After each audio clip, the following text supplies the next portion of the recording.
Ladies and gentlemen, it's now time for us to have the keynote speaker. May I invite Mr. K. Sriram, past Joint Secretary, CREDAI National. Sriram Auru is going to speak on South India, the powerhouse of growth, and it's now over to him.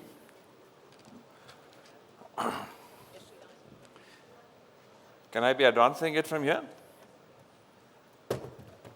Is there a laser pointer on this? Yeah. Good evening. Good evening, and there hardly anybody in the hall anyhow. Good evening, and it's a great pleasure to be speaking here at SouthCon because it's something very dear and emotional for me because when we held the very first SouthCon in 2011 in this very same venue, Mr. Sushil Mantri was the president and I was the secretary of CREDAI Karnataka at that point of time. And we put up this event in maybe hardly about 2 or 3 weeks. At that point of time, it was just a one-day event, morning to evening, and it went off very well. 15 years, been a long time. Coming back to Bangalore again and having this SouthCon here is something very, very nice. And kudos to Bhaskar and team for putting up this great show. Well, my dear friends, I'll be speaking about the powerhouse that is South India. Some of you may be aware of certain things, some of you it may be totally new. But I feel taking this away from you is going to make you all feel really good by the end of this presentation. Because you really need to be understanding in what way South India is powering this nation. This is something outstanding which has been happening. Well, before we get into what exactly South India is doing, let us just, because we need to be looking at what the world is doing, then what India is doing, and then what South India is doing. As developers, my dear friends, we are not insulated. We all do well if the ecosystem around us, the economy around us does well, we all do well. See, this is something which is about the top 10 economies in the world today. One thing which I would like all of you to really focus on is how steeply the growth happens once the whole thing goes there. I think there it is. You can see how steeply China has grown. You can see how steeply US has grown, and now you can see how steeply and vertically India is growing.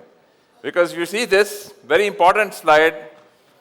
The first trillion took us 60 years, the second trillion in 7 years, the third trillion, my dear friends, because there's COVID in between, took 7 years, the fourth trillion was 4 years, and by the time we reach the fifth, just 2.5 years. And beyond this, we may be adding a trillion every 18 months, 1.5 years.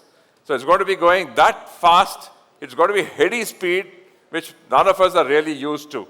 So this vertical takeoff, what you're seeing here, we are at this phase, where the vertical takeoff, now you will see this, how all these two economies, the two bigger economies than us now, how they've taken off vertically. The first momentum is very important, and now what happens next is something going to be very, very, very big. So this is something which is very important, the size of a country and the GDP.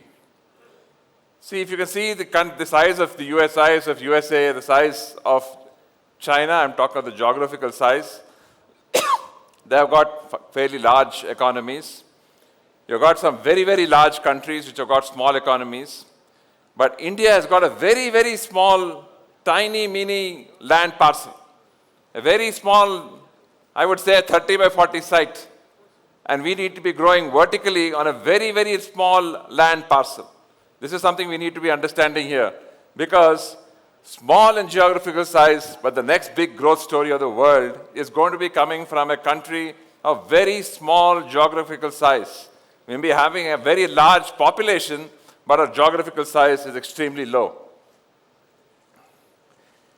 Here you can see India is soaring high above the clouds. Because everybody are here, the growth rate of our country is high above everybody else. You can see whether there's a world growth rate, we are almost double the world growth rate. And you can see China, US, Great Britain, Russia, France, all of them are way, way down India's growth rate is right up there, the big skyscraper on the horizon. This is what you can see as far as India's growth rate is going to be concerned, what's going to be happening. I think all of you are following what's happening in Davos. India is dominating the entire scenario of Davos. It's been the Indian businessmen, it's been the Indian politicians, it's been Indian policymakers. These are what are dominating Davos. And that's where India is really getting to. All of you will understand, definitely agree with me, that sentiment is one of the key growth areas for real estate especially. Our sales happen really on sentiment. Sentiment is critical. And here you can see this is something which is coming out from the European Council on Foreign Relations. The citizens' confidence in the selected economies, India is 73%. This is something great for real estate because as long as our citizens believe that we are going to be doing well, real estate is going to be doing well.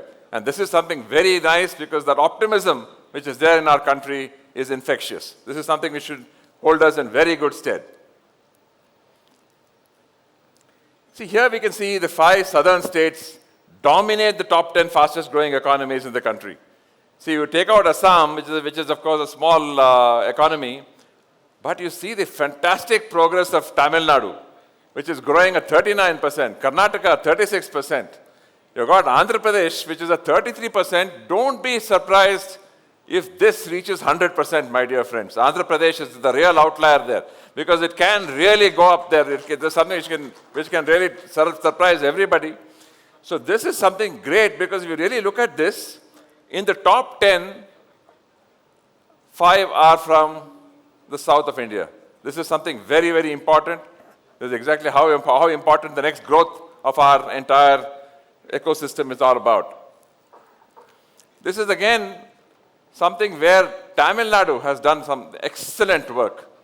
If you really look at this, one slide, my dear friends, you look at this, the number of factories in Tamil Nadu is 40,000 factories. Karnataka has got 14,000, AP at 16,000. And they have a registered workforce of almost about close to 27 lakh now. That's something really great because, and that growth rate which is happening in Tamil Nadu is something really great. We had Habib here who was telling us that they're really heading towards the 1 trillion economy.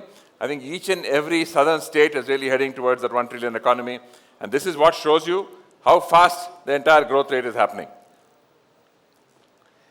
As our respected speaker, the previous sessions talk about per capita GDP, very, very important.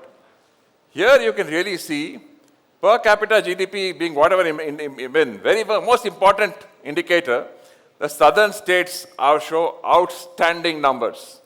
You really look at this, our national average at $2,700, all our southern states, if you look at Karnataka at 5,000, Telangana at 5,100, Tamil Nadu at 4,800, Andhra at 3,500, Kerala at 4,300. We are at least about 1.5 or 2 times what the national average is.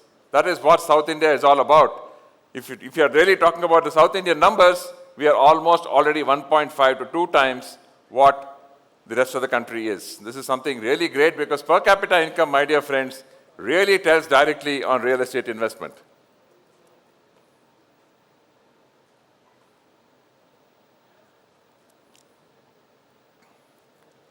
See, this is the income growth per capita, which is coming out because the only thing is what you see, Kerala and Gujarat, unfortunately, the numbers are not there. But as I could find out, they're also in the deep blue. So if you can really look at it, the growth rates of per capita income, Karnataka 13%, Tamil Nadu at 15.5%, and they're all, even Andhra and Telangana are between 10 and 13. So the growth rates also are phenomenal of the southern states. They're way above what you see, even Uttarakhand at 5.1 or Bihar at 6.3, and all the others which are way behind us. But the southern states are really performing fantastically here. This is a very interesting slide which I came up actually in a meeting at the Niti Ayog, because Niti Ayog really looks at what is the household debt which is there of states, which is coming from the organized sector. World over, whichever places, whichever countries have got organized debt, and people are eligible to take more and more organized debt, their economies are doing very well. And this is something very important for us in the real estate sector, my dear friends, because the 5 top states in the entire country, which has got the highest household debt, are the 5 southern states. What does this mean? That they have the great access to organized debt. Why is that access? Because their compliance levels are very good. So what this means to us is, this also means that when people come to us for housing loans, etc., from southern states, you have got a 80% chance that all their housing loans will go through without any issues because they already have a very good credit history. This is a very, very key indicator which Niti Aayog looks at always.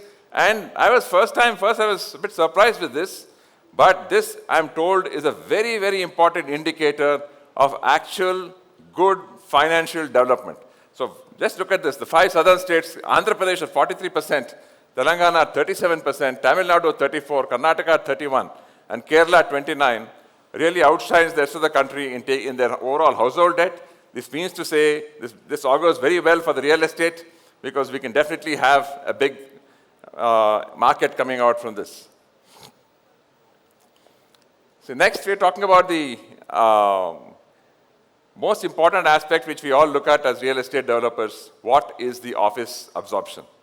Because one thing what happens is, generally, 12 months to 18 months lag of office absorption, you have residential space absorption. More and more office absorption, you have more which comes in immediately. But again, here you see Bangalore as a fantastic numbers here, which you can see at 14.4 million square feet, which is something really way beyond the rest of the country, way beyond the rest of the country. And one of the ones which is done extremely well is Chennai. Very surprising because Chennai was lagging on this factor. So what all this big change in experiment, which changes which are coming in office space absorption, means in the southern states, the next big thing on the residential side is also very much round the corner. See, now I'm coming to a topic which is a bit controversial, but I would like to make one very important disclaimer. We are not trying to undermine the state, or not are we trying to undermine national policy, but this is a reality which I think all of us need to understand. We are all with the government of India, we are all with Bharat, we all want to help all the states which are behind us to really come up, but I think we need to be really thinking about it. The tax devolution story, is it unfair or we need to be nationalistic? Because for every 100 rupees paid in direct tax, Karnataka gets 13 rupees 90 paisa. Andhra Pradesh gets just 46 rupees. Tamil Nadu gets just 29 rupees. Kerala gets 63 rupees. Telangana gets 49 rupees. Just look at Maharashtra getting only 7 rupees. So what's happening is, this is something which is a matter which is really hanging a lot of fire, but I think all of us need to be aware, my dear friends, what sort of contribution the South is giving to make the great dream of India possible. We are sacrificing a lot for this dream to happen. So here you can understand the total tax devolution for the union government to the states in 25 January was 62,000 crores to UP, Bihar and Madhya Pradesh. All the 5 southern states put together was just 27,000 crores. So again, I would put this question, is it unfair or are we just trying to be nationalistic? This is, again, which we need to understand what the whole thing is all about. This is another slide which is very important for you. Total tax collected from UP, as whatever it is, released to UP was 6,91,000. Total tax collected from 5 states was 22,000. I'll lose this thing of decimals here. But what we get back is hardly less than maybe about 15%. So this is something which has been happening, and this is something which we all need to be aware. Why I say we need to be aware is, I think we need to be asking for our rights. We need to be doing because quite a few of us who actually represent our governments, our associations in Delhi, we definitely do not get the same sort of leverage which our North Indian friends or West Indian friends get. We are actually, to a large extent, actually driving the economy of the country, and we do definitely require our pound of flesh. We require to be recognized, we definitely need to be heard, and we need to be having a better seat at the high table, because it's very, very important, because this is something which we need to understand, that how much we are doing as the entire south of India to enhance the entire country. I'll come to my last slide. See, this is something, the 2030 economy by state. This is a projection again, which is again vetted by the World Bank as well. But again, you see all our South Indian states excelling. These are all very small states, forget them. See, but Telangana is going to be reaching $8,300 per capita. Tamil Nadu also there, Karnataka also there, Kerala also there, Pondicherry. All these states are going to be well beyond, because in 2030 we are going to reach around 4,700, but we are going to be way beyond all these things.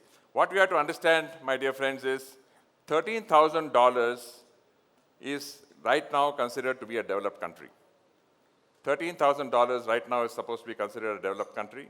India wants to reach that by 2047 to call ourselves really Viksit. But if you really look at the way the numbers are going, way before that, we should be able, especially the southern states, because of course we have this thing of the $13,000 is on today's rates. The 13,000 may go to 15,000 because as inflation or whatever goes up. But you can be rest assured that it is these 5 southern states which are going to be reaching Viksit Bharat the very first. So thanks a lot for this opportunity. You've been a wonderful audience. I hope this presentation was helpful to all of you. You've all been a great audience. Thank you. Jai Hind. Good evening.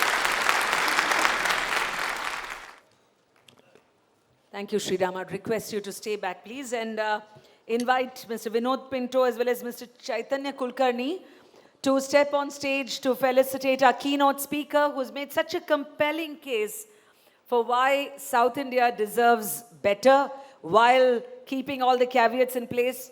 A very powerful putting together of points, including the tax devolution and what each state gets back and what we need to be aware of. Thank you, and once again, let's hear a round of applause for Mr. Sriram for his keynote address.